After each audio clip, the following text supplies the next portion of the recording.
It was the wedding of the year, beautifully decorated, with the scent of fresh flowers filling the air and the laughter of friends and family echoing through the grand hall. But just as the groom reached for the bride's hand to say, "I do," a piercing voice cut through the perfect moment. It wasn't a jealous ex, an objection from the crowd, or a mistake in the ceremony. It was his own daughter, standing up with tears in her eyes, determined to stop the wedding. What could push a girl to go against her father on the most important day of his life? And what shocking truth was about to be revealed? The music stopped. The bride froze. The guests turned to look, their faces filled with shock.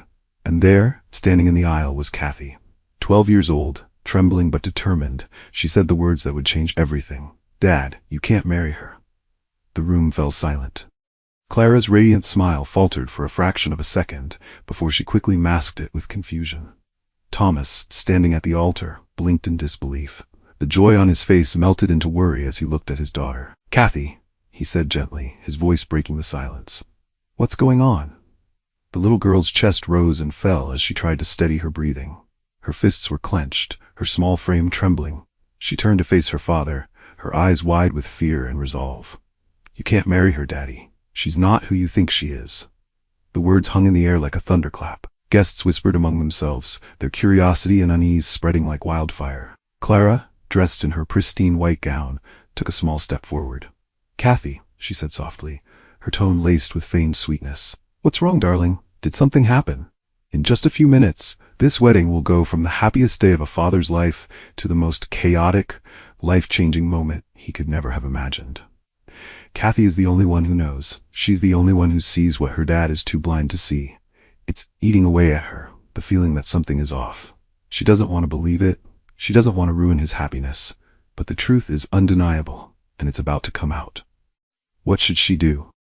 Should she stay silent and let her father marry a woman who isn't who she says she is? Or would she risk it all to expose the truth, no matter the cost?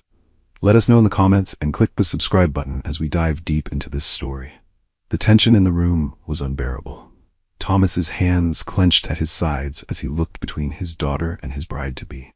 Clara's calm exterior was beginning to crack, and the guests could feel it. Something wasn't right. This was supposed to be the happiest day of Thomas's life, a day filled with love and new beginnings. But Kathy's words had turned it into something entirely different. The truth was about to be exposed. How did we get here?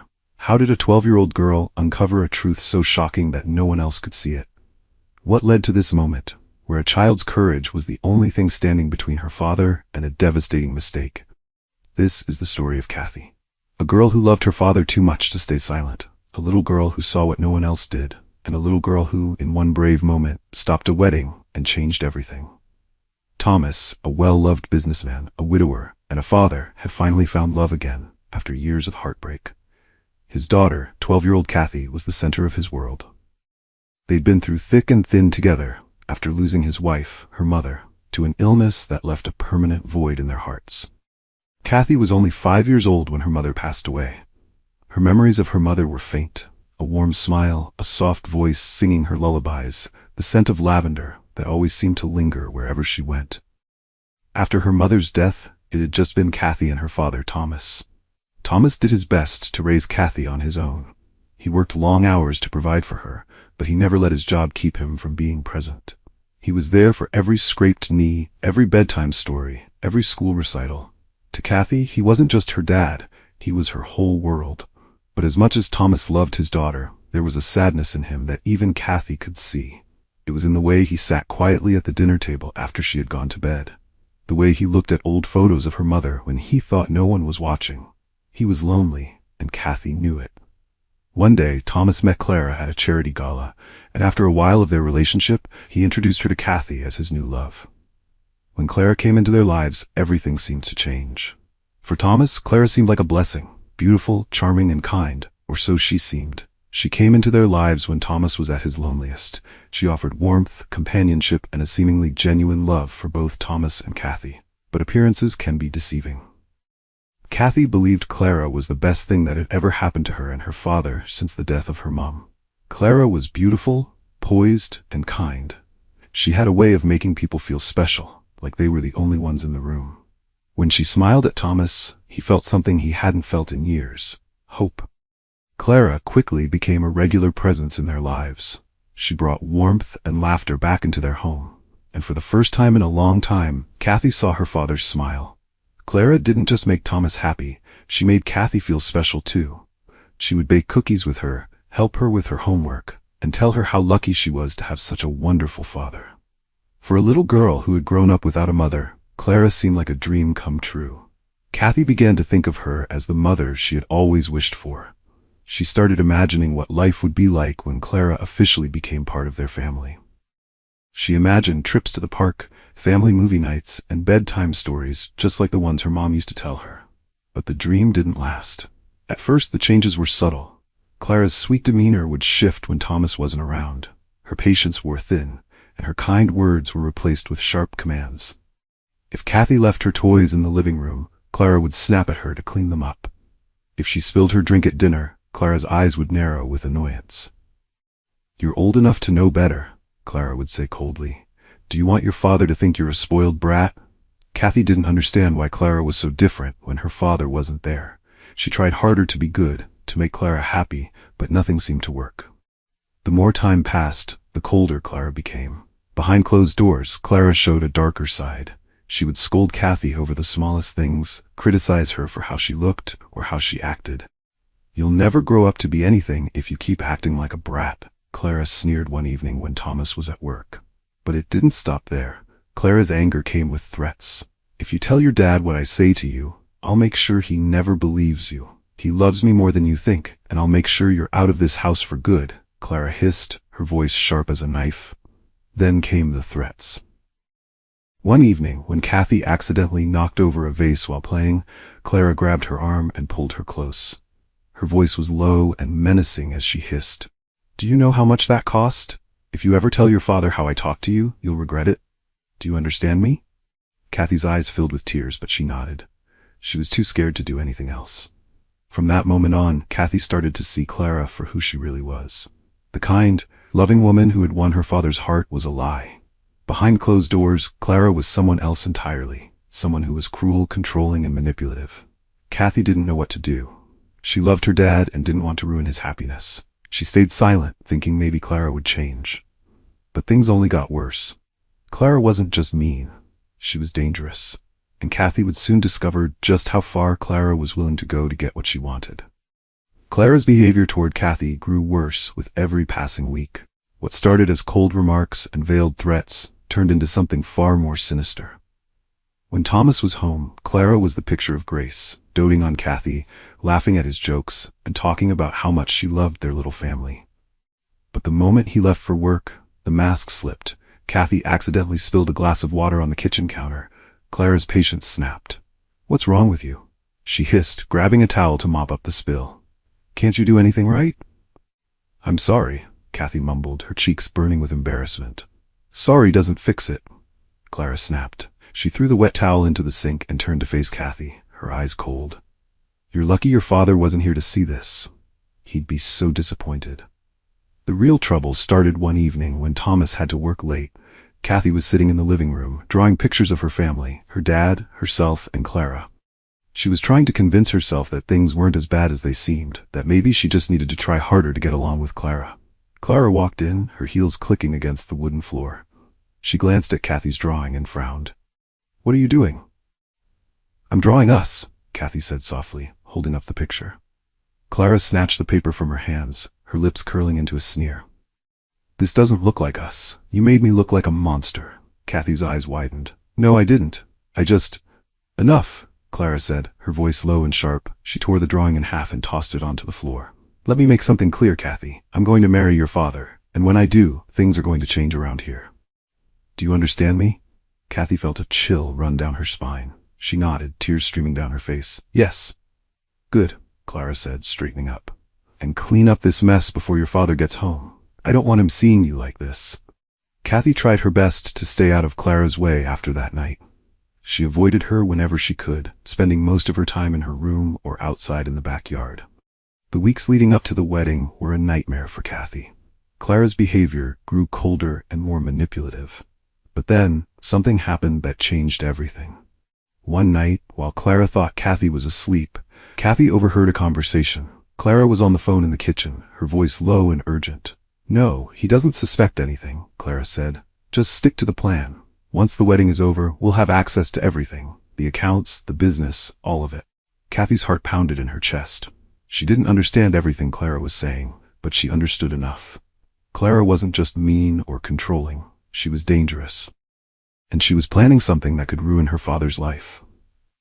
Kathy knew she couldn't stay silent anymore. She had to stop the wedding.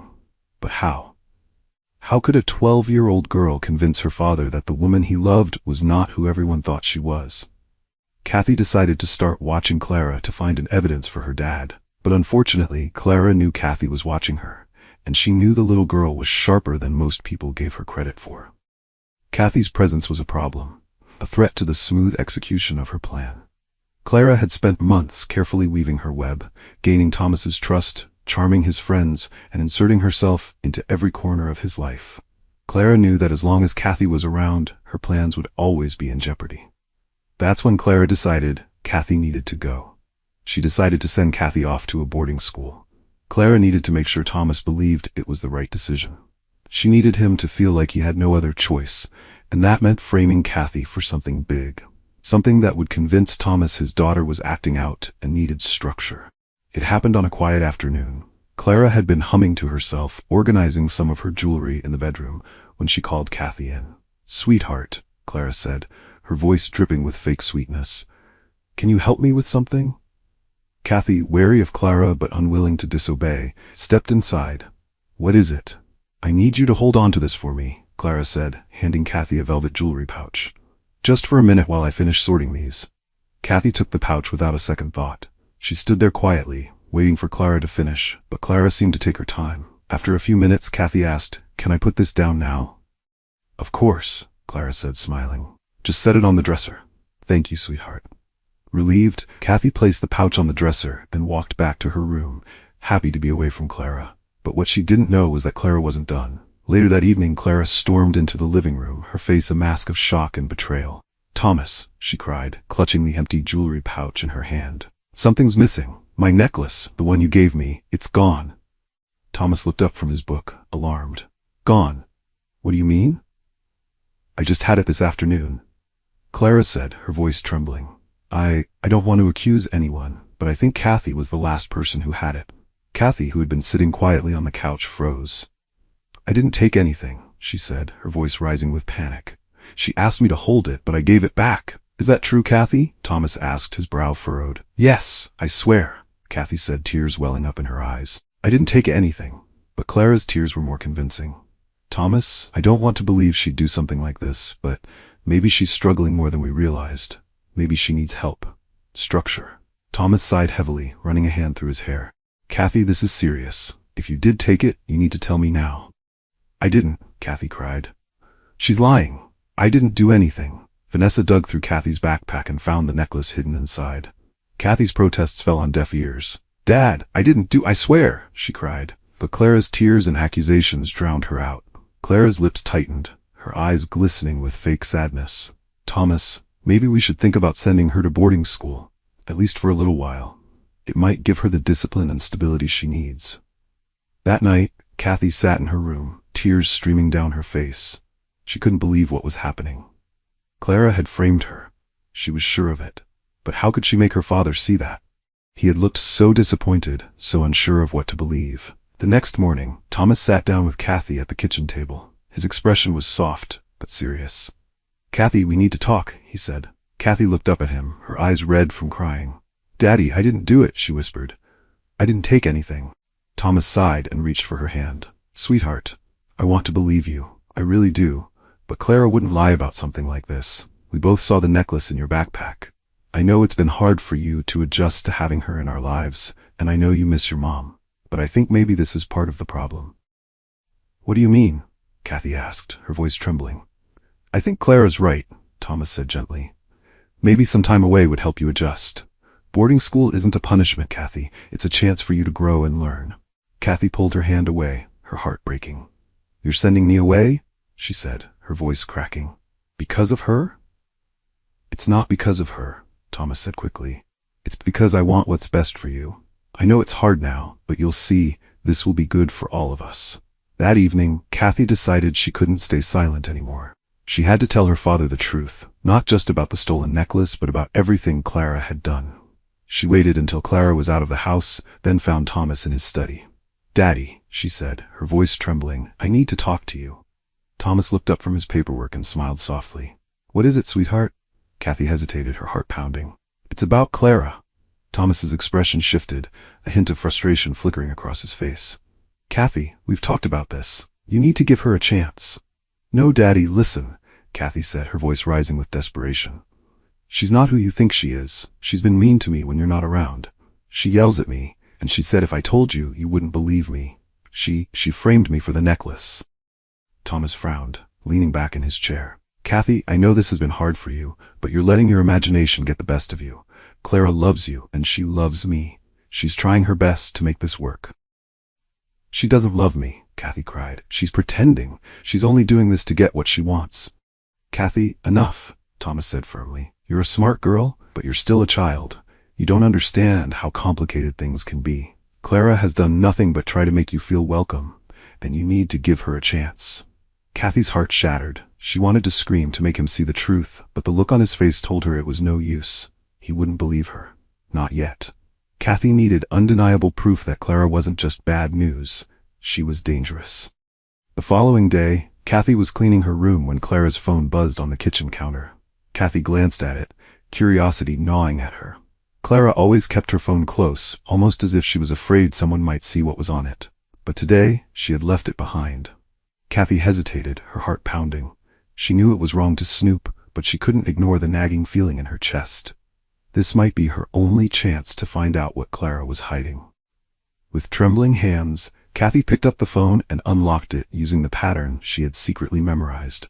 She scrolled through the messages and froze when she saw a name she didn't recognize. Nathan. Kathy's hands trembled as she scrolled through Clara's phone. She had seen Clara hide her phone countless times, quickly tucking it away whenever her father walked into the room. But now for the first time Kathy was holding it, and what she found would change everything. Nathan's messages were direct, almost commanding. He mentioned something about signing papers before the wedding and gaining full control of the accounts. Kathy didn't understand everything, but she recognized her father's name in the conversation. They were talking about her dad's money and business. Then came Clara's response, her words cold and calculating. She assured Nathan that everything was going smoothly, that Thomas trusted her completely. Kathy's stomach twisted as she read Clara's confident declaration. "He's so blinded by love, he'll sign anything I put in front of him." Kathy's eyes widened as she scrolled further. The conversation wasn't just about money. It was about something much worse. Clara told Nathan not to worry, saying she already had the poison ready and that the plan would be executed after the wedding. Poison. The word echoed in Kathy's mind like a thunderclap. She read the message over and over, hoping she had misunderstood. But there it was, clear as day. Clara was planning to get rid of her father. The poison would be used during the honeymoon, when no one would suspect foul play. As if that weren't enough, Kathy uncovered another horrifying truth. Nathan wasn't just an accomplice. He was something more. The way Clara spoke to him in the messages, the playful tone, the teasing remarks, revealed the truth. Clara and Nathan weren't just partners in crime. They were lovers. Kathy went straight to the photos on the phone, hoping to find something that would confirm what she already suspected. Her heart sank as she opened the gallery. There they were, dozens of photos of Clara and Nathan. Some were casual, like selfies taken at a restaurant or in a car. Others were more intimate, showing them holding hands or laughing together. One photo, taken in what looked like a hotel room, showed Nathan with his arm around Clara's waist. The two of them were smiling at the camera, like they didn't have a care in the world. Kathy's stomach turned. She had always suspected that Clara didn't truly love her father, but seeing the proof was worse than she could have imagined. Clara wasn't just lying to Thomas, she was betraying him in the worst possible way. Kathy's breath hitched as she pieced it all together. Clara was using her father, pretending to love him while secretly plotting to take everything he had. And Nathan? He was helping her execute the plan. They were both working for Thomas's business competitors, the very people who wanted him out of the picture for good. It was all too much for Kathy to process. The woman who had been smiling at her father just moments ago, who had been playing the role of the loving fiancée, was nothing more than a fraud. Clara wasn't just after the money. She was after Thomas's life. The messages painted a chilling picture. Clara had orchestrated everything. From the moment she met Thomas, she had carefully gained his trust, playing the part of the perfect partner while secretly planning his downfall. She had been hired by Thomas's competitors to sabotage him, and now, with the wedding only days away, her plan was nearly complete. But Clara wasn't working alone. Nathan, her lover and accomplice, had been coordinating with her from the start. He was the one managing the financial side of things, ensuring that once Thomas was gone, Clara could transfer everything, the money, the business, the assets, into their hands. Kathy felt sick. The man she loved most in the world was being manipulated, betrayed, and targeted for something far worse than heartbreak. And the woman behind it all was right there, in their home, pretending to be part of their family. Kathy quickly uploaded all she discovered in a USB drive, including recordings of a silent call Clara took when she thought everyone was asleep. For Kathy, the discovery was both terrifying and heartbreaking. She had always hoped Clara's cruelty was something she could endure, something that would fade over time. But this was different. This wasn't about hurt feelings or sharp words. This was about life and death. She wanted to run to her father, to shake him and scream the truth until he believed her. But she knew she couldn't. Not yet.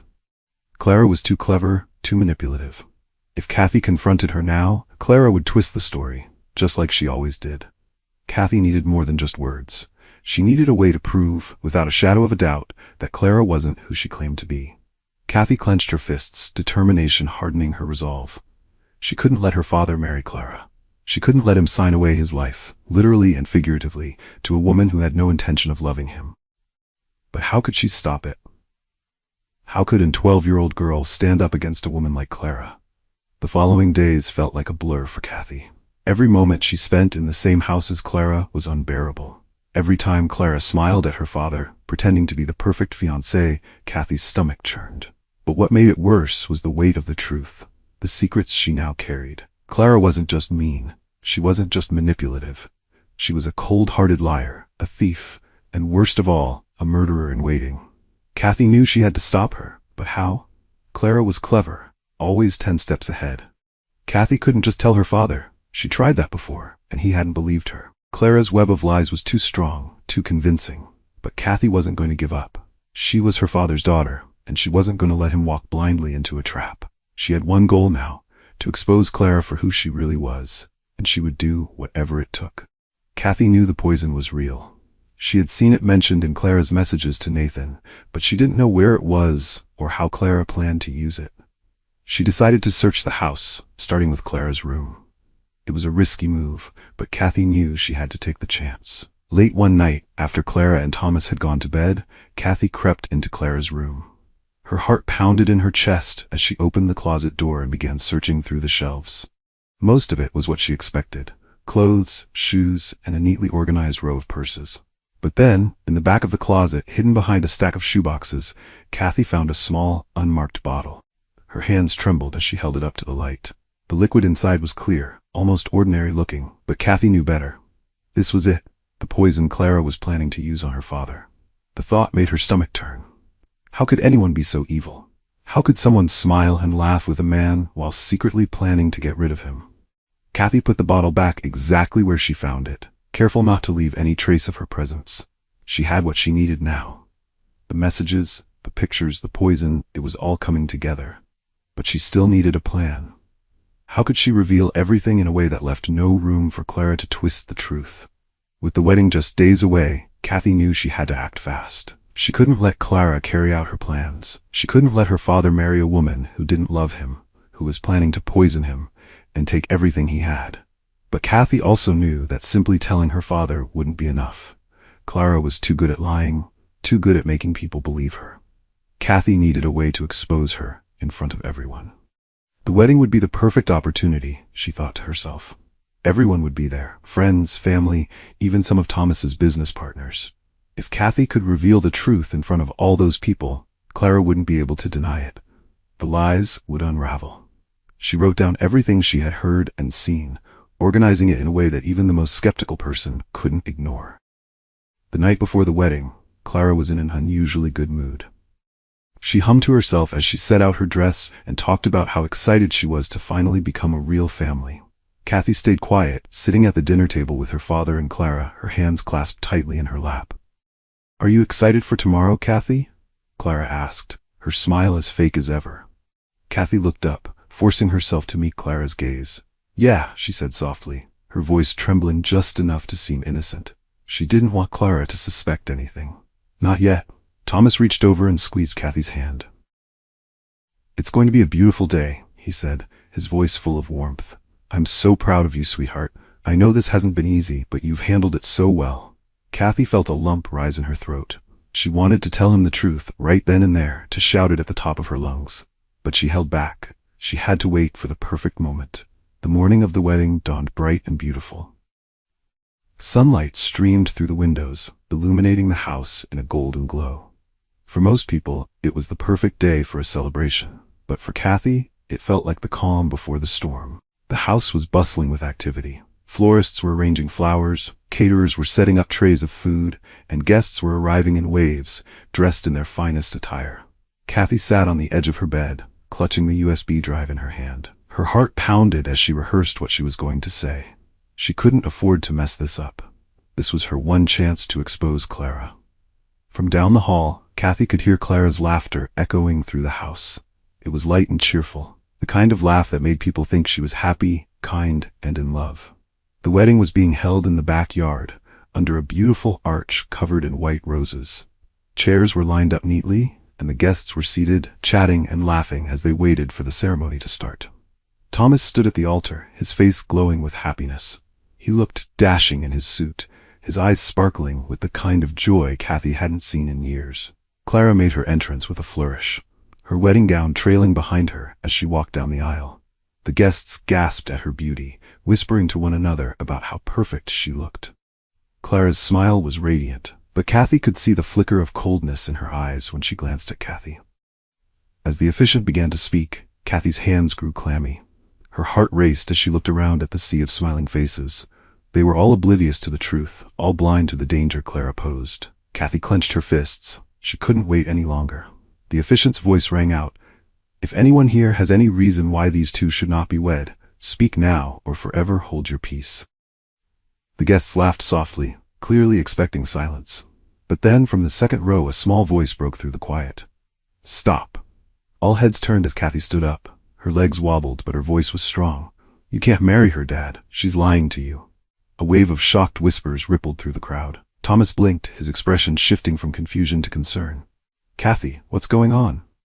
Clara's smile froze, and for the first time, a flicker of fear crossed her face. "Sweetheart," she said, her voice syrupy and fake. "What are you talking about?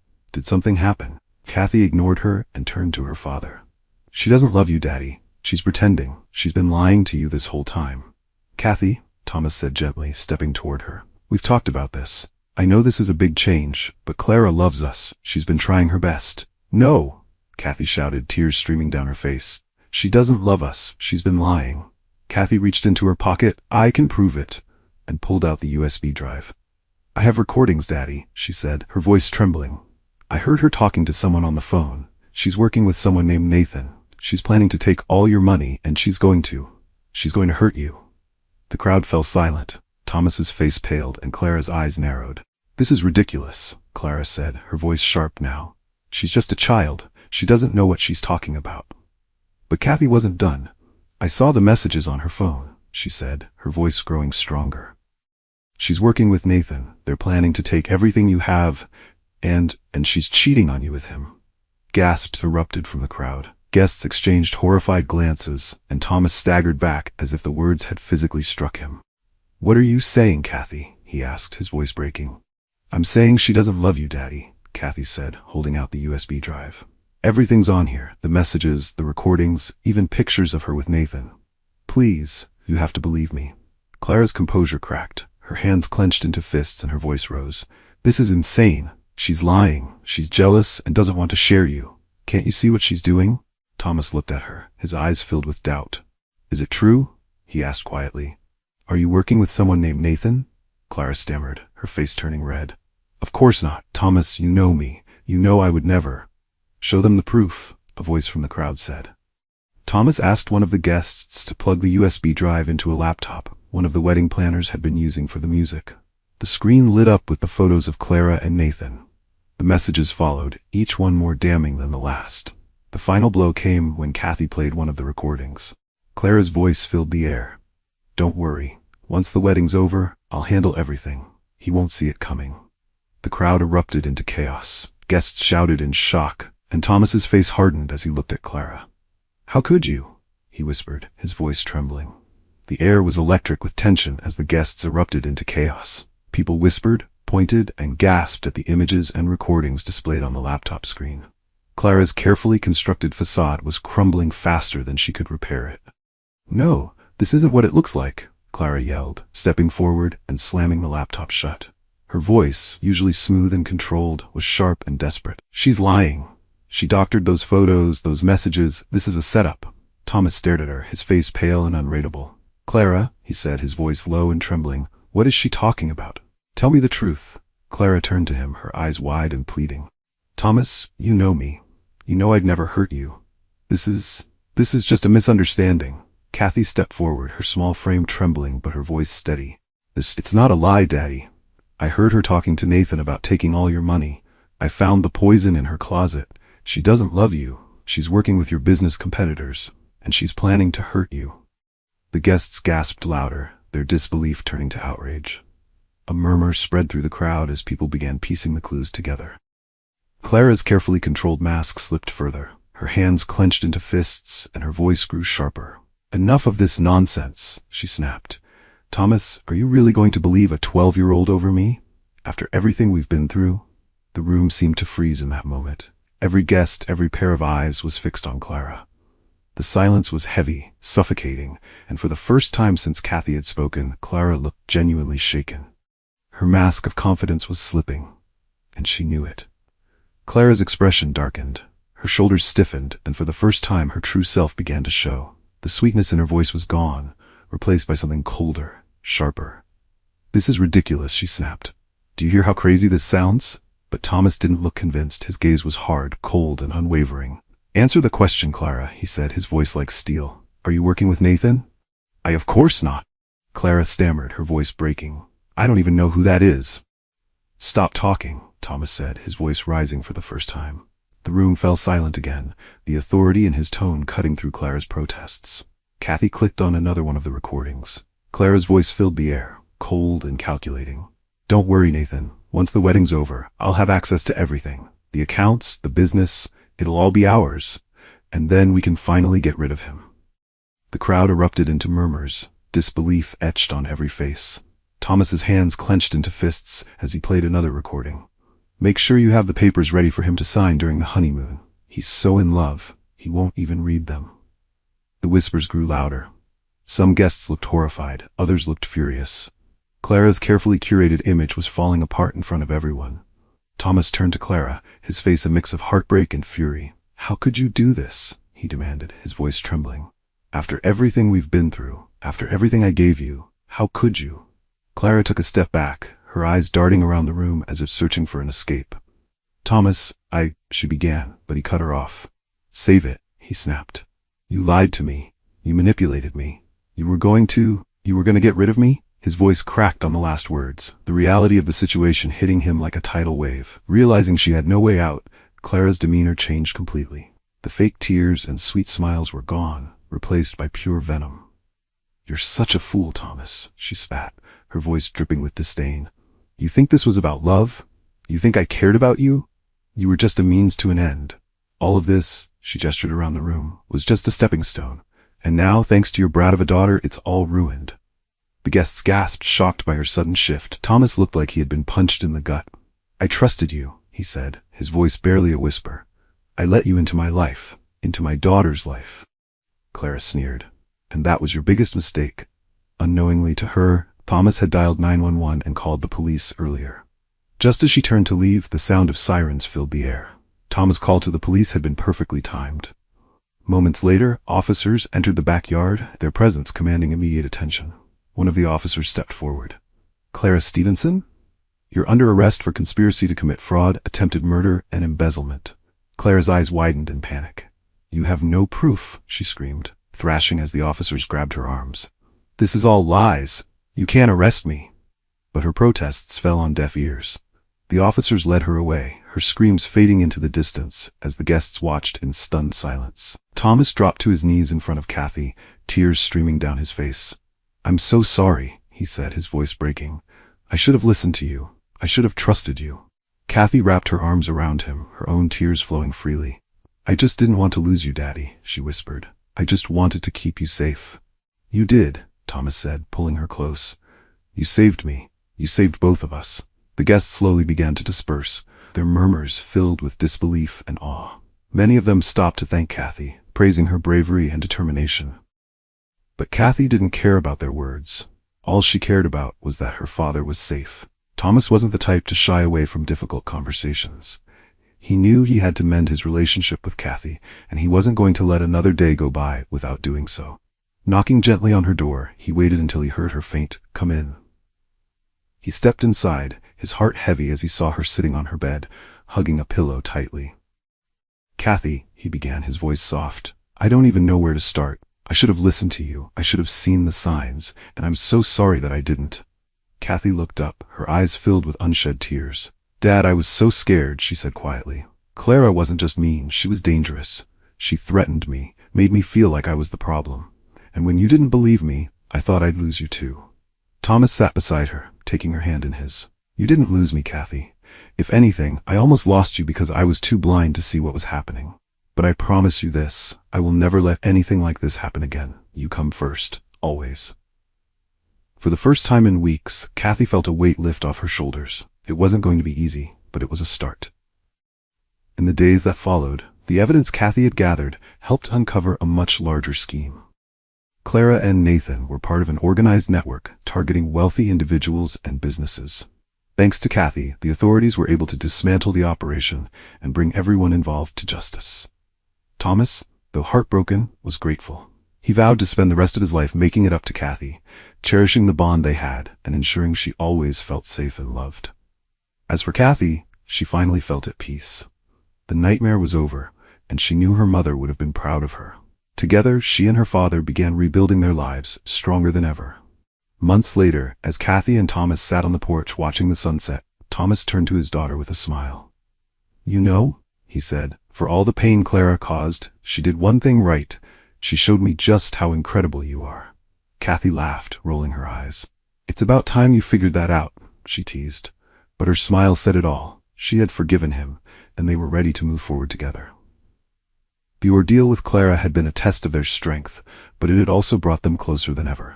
They had faced the storm and come out stronger, ready to take on whatever challenges life had in store. Sometimes the greatest battles we face aren't with others but with ourselves. But with love, courage, and a little faith, we can overcome even the darkest of times. If this story moved you, don't forget to hit that subscribe button and join us for more powerful tales of resilience, truth, and hope. Share this video with someone who needs to hear it, and remember, you have the power to change your story, one step at a time.